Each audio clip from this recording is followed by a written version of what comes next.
Movie की शुरुआत में हमें एक सीरियल किलर को दिखाया जाता है जो कुछ औरतों को बहुत ही बुरी तरह से टॉर्चर कर रहा था और फिर वो उन्हें बेरहमी से मार देता है। इस दौरान वो उनकी फोटोज भी क्लिक करता है और उन्हें अपने पास रख लेता है। इसके बाद हम देखते हैं कि वो सीरियल किलर वेपन और उन फोटोज को एक बैग में पैक करके वहाँ से चला जाता है। नेक्स्ट सीन में हम एक फ्लाइट को देखते हैं जिसमें बैठे हुए पैसेंजर तूफान आने की वजह से बहुत ज्यादा परेशान होते हैं, लेकिन वहाँ पर मौजूद फ्लाइट अटेंडेंट लियम और एयर होस्टेज एलिस उन्हें शांत रहने के लिए कहती है और अपने सीट बेल्ट को कसकर बांधने की सलाह देती हैं। फिर जब एलाइस और लियम भी सीट बेल्ट बांध कर बैठ जाते हैं तभी डीवन नाम का एक पैसेंजर उनका कॉलिंग अलार्म बजाने लगता है, जिसे एलिस उसके पास चेक करने के लिए पहुंचती है। तो वो देखते हैं कि डीवन बहुत ज्यादा डरा हुआ है क्योंकि उसे लगता है कि वो फ्लाइट क्रैश हो जाएगी। एलिस उसे समझाने की कोशिश करती है तो डीवन उसे अपने सूटकेस में रखी हुई मेडिसिन मांगता है, लेकिन उसका सूटकेस कार्गो में होता है, इसलिए एलिस इस चीज के लिए मना कर देती है और बताते हैं कि वो अपना सूटकेस एयरपोर्ट पहुंचने के बाद ही चेक कर सकता है। फिर डीवन फ्लाइट के बाहर देखते हैं तो उसे बादलों के बीच एक लेडी की परछाई दिखाई देती है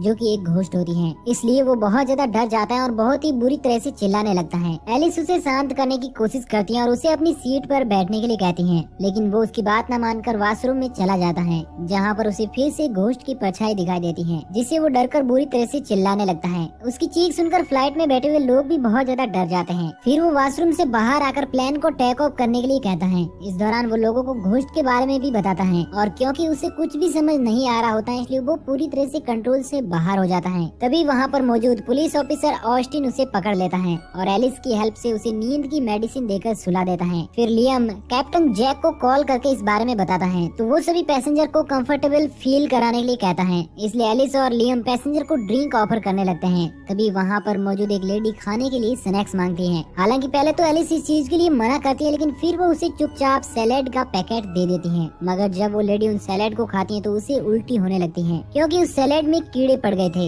ये देखकर एलाइस बहुत ज्यादा हैरान होती है और लियम को बचे हुए सैलेड के पैकेट्स को भी चेक करने के लिए कहती हैं। लियम जब उन पैकेट्स को चेक करता है तो वो देखता है कि सारे सैलेड के पैकेट में भी कीड़े पड़ चुके हैं, जो कि बहुत ही अजीब और डरावनी बात है। इधर जब कैप्टन डेस्टिनेशन एयरपोर्ट से कांटेक्ट करने की कोशिश करता है तो उनका कनेक्शन कट जाता है। उसी समय लियम रेयन को कॉल करके खाने के बारे में बताता है तो वो उसे फूड सप्लायर को कॉल करने के लिए कहता है, लेकिन उसे पता चलता है कि उनका फोन भी काम करना बंद कर चुका है। तभी प्लेन का पावर कट हो जाता है जिससे उसके सभी इंजन बंद हो जाते हैं और प्लेन नीचे गिरने लगता है, जिसकी वजह से प्लेन में मौजूद सारे पैसेंजर बहुत ही ज्यादा डर जाते हैं। इसके बाद कैप्टन जैक प्लेन का पावर रीस्टार्ट करता है और काफी मशक्कत के बाद प्लेन का इंजन वापस से स्टार्ट हो जाता है, जिससे जैक और रेयान प्लेन को संभाल लेते हैं। फिर जब लियम पैसेंजर को चेक करने के लिए जाता है तो वो देखता है कि एना नाम के एक पैसेंजर की नाक में चोट लग गई है। लियम उसे संयम से बैठने के लिए कहता है, लेकिन एना वहाँ से खड़ी होकर वॉशरूम में चली जाती है। इसी दौरान हम एक और पैसेंजर को देखते हैं जिसे बादलों के बीच उसी घोस्ट की परछाई दिखाई देती है, जिसे देखकर वो बहुत ज्यादा डर जाता है। इधर जैक और रेयान को पता चलता है कि पावर कट होने के बाद प्लेन का ऑटो पायलट मोड बंद हो चुका है,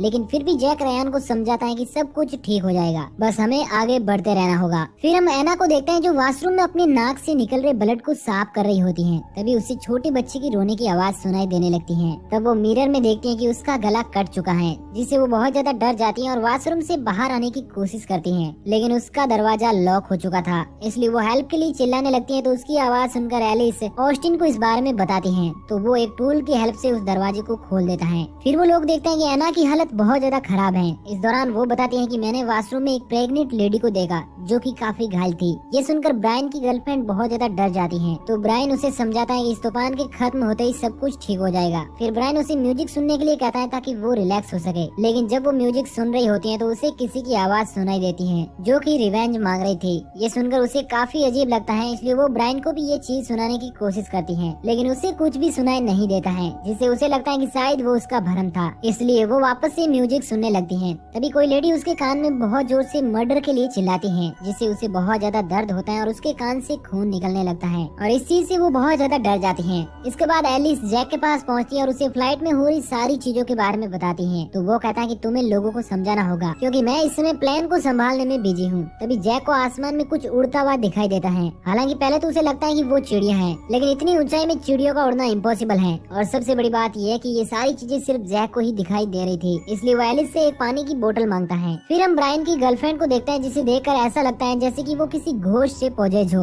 वो बिना किसी से कुछ कहे वॉशरूम में चली जाती है। फिर जब वो वापस आती है तो उसकी हालत बहुत ज्यादा खराब होती है, इसलिए वो ब्रायन से दवा मांगते हैं तो वो बताता है कि दवाई मेरे बैग में है। इसलिए ब्रायन की गर्लफ्रेंड जैसे ही उस बैग को निकालने की कोशिश करती है तो वहाँ पर उसे एक लेडी का घोस्ट दिखाई देता है जो कि बहुत ही ज्यादा खतरनाक दिख रही थी। इससे डरकर वो वहीं पर गिर जाती है, जिसके बाद उसे लगता है कि वो कार्गो रूम में पहुंच गई है, जहाँ पर उसे उस लेडी के साथ साथ एक बच्चा भी दिखाई देता है जो कि रो रहा होता है। इस दौरान उस लेडी का घोस्ट उसे बताता है कि इस प्लेन में कोई सीरियल किलर है। फिर जब ब्रायन की गर्लफ्रेंड को होश आता है तो वो बहुत ज्यादा डरी हुई होती है और जोर जोर से रोने लगती है, जिससे वहाँ पर बैठा हुआ एक पैसेंजर बहुत ज्यादा गुस्सा होने लगता है और ब्रायन से कहता है कि तुम्हारी गर्लफ्रेंड की वजह से सारे पैसेंजर डर रहे हैं। तो ब्रायन उसे समझाता है कि मैं अपनी गर्लफ्रेंड को शांत करने की कोशिश कर रहा हूँ और इसमें उसकी कोई भी गलती नहीं है। अब जब एलिस उसकी गर्लफ्रेंड से डरने के बारे में पूछती है तो वो उससे सारी बातें बताती हैं। साथ ही साथ ये भी कहते हैं कि ये सारी चीजें मुझे एकदम रियल लगी। तो एलिस उसे कहती है कि मुझे तुम पर विश्वास है कि इस प्लान में कुछ ना कुछ तो गड़बड़ जरूर है, लेकिन हम सबको शांत रहना होगा। इसके बाद ब्रायन से लड़ रहा पैसेंजर उसकी गर्लफ्रेंड को वहाँ से हटाने के लिए कहता है और इस बात पर ब्रायन से झगड़ने लगता है, लेकिन वहाँ पर मौजूद थर्ड और ऑस्टिन उनको समझाते हैं और सब लोगों को अपनी सीट पर बैठने के लिए कहते हैं। फिर वहाँ पर लिम भी आ जाता है जो सब लोगों को समझाता है कि हम कुछ ही घंटों में न्यूयॉर्क पहुँच जाएंगे, इसलिए आप सब लोगों को शांत रहना होगा। इसके बाद थर्ड और ऑस्टिन मिलकर वहाँ पर मौजूद पैसेंजर को ये विश्वास दिलाने की कोशिश करते हैं कि ये प्लेन हॉन्टेड नहीं है। तभी वहाँ पर एक लेडी का घोस्ट आ जाता है जो कि बहुत ही ज्यादा खतरनाक दिख रही थी। वो घोस्ट थर्ड और ऑस्टिन की तरफ बढ़ने लगता है तो ऑस्टिन उसे गन से शूट करने की कोशिश करता है, लेकिन वो घोस्ट उसे इशारा करके वहाँ से गायब हो जाता है। और क्योंकि वहाँ पर मौजूद सभी लोगों ने उस घोस्ट को देखा था जिससे एलिस भी बहुत ज्यादा डर जाती है, इसलिए वो जैक के पास पहुँचती है और उससे प्लेन इमरजेंसी लैंड करने के लिए कहती है। साथ ही साथ वो ये भी बताते हैं कि इस प्लेन में घोस्ट है, लेकिन जैक को उसकी इस बातों पर यकीन नहीं होता है।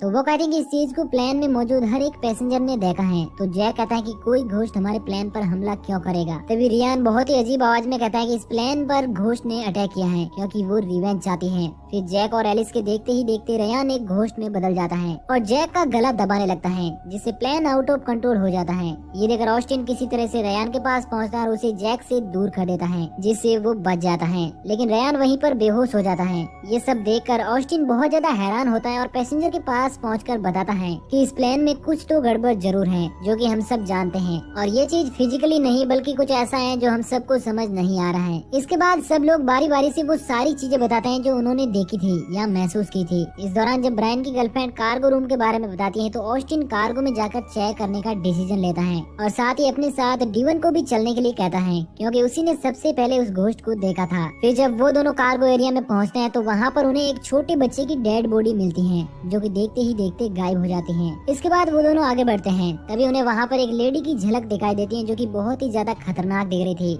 लेकिन तुरंत ही वो भी वहाँ से गायब हो जाती है। उसी वक्त उन्हें वहाँ पर कुछ ह्यूमन गट्स से दिखाई देती हैं जो कि एक बैग की तरफ इशारा कर रही थी। जब वो उस बैग को चेक करते तो उसमें से उन्हें वही फोटोज मिलती हैं जिसे सीरियल किलर ने लेडीज को मारते वक्त खींची थी। साथ ही साथ उसमें से मर्डर वेपन भी निकलते हैं जिसे देखकर वो लोग बहुत ज्यादा डर जाते हैं और समझ जाते हैं कि ये बैग किसी सीरियल किलर का है। जब वो बैग पर नेम टैग चेक करते हैं तो वो बहुत ज्यादा हैरान होते हैं। इसके बाद वो दोनों बैग लेकर जैक के पास पहुंचते हैं और उससे वो सारी फोटोज दिखाकर कहते हैं कि इन लोगों का मर्डर किसी और ने नहीं बल्कि तुमने किया है, लेकिन जैक इस चीज के लिए साफ इंकार कर देता है और कहता है कि तुम्हें जो भी करना है वो हमारे न्यूयॉर्क पहुंचने के बाद करना होगा क्योंकि अभी मुझे सभी पैसेंजर को सही सलामत वहां तक पहुंचाना है। साथ ही साथ वो यह भी बताता है कि मैं इन लेडीज को जानता भी नहीं हूँ तो भला मैं इनका मर्डर क्यों करूंगा। लेकिन जब जैक समझ जाता है कि उसकी बातों पर किसी को भी विश्वास नहीं है तो वो प्लान को टेढ़ा कर देता है जिससे सब लोग प्लान के अंदर अनबैलेंस हो जाते हैं। तभी थर्ड रयान के पास पहुंचता है और उसे प्लान को कंट्रोल करने के लिए कहता है। इसी दौरान डीवन एक घोस्ट में बदल जाता है और ऑस्टिन पर अटैक करने लगता है। हालांकि जब ऑस्टिन उसे मारने की कोशिश करता है तो वो घोस्ट बाहर निकल जाता है और फिर एक एक करके सभी पैसेंजर को कंट्रोल करने लगता है जिससे पूरे प्लेन में हड़कंप मच जाता है। फिर वो घोस्ट ब्रायन की गर्लफ्रेंड के अंदर चला जाता है जो जैक पर अटैक कर देती है, लेकिन ऑस्टिन उसे छुड़ा लेता है और सच बोलने के लिए कहता है, लेकिन जैक उसका कोई भी जवाब नहीं देता है और कहता है कि मैंने कुछ भी नहीं किया है। तभी बिजली गिरने की वजह से प्लेन अनबैलेंस हो जाता है और ऑस्टिन की गन गिर जाती है जिसे जैक उठा लेता है, लेकिन इससे पहले कि वो किसी को मार पाता उसे चारों तरफ से कई सारे घोस्ट घेर लेते हैं। यहाँ पर हमें पता चलता है कि ये सब वही लेडीज घोस्ट हैं जिन्हें जैक ने सीरियल किलर बनकर मारा था, इसलिए अब वो सब अपना बदला ले रही हैं। इस दौरान जैक समझ जाता है कि अगर उसने अपना जुर्म कबूल नहीं किया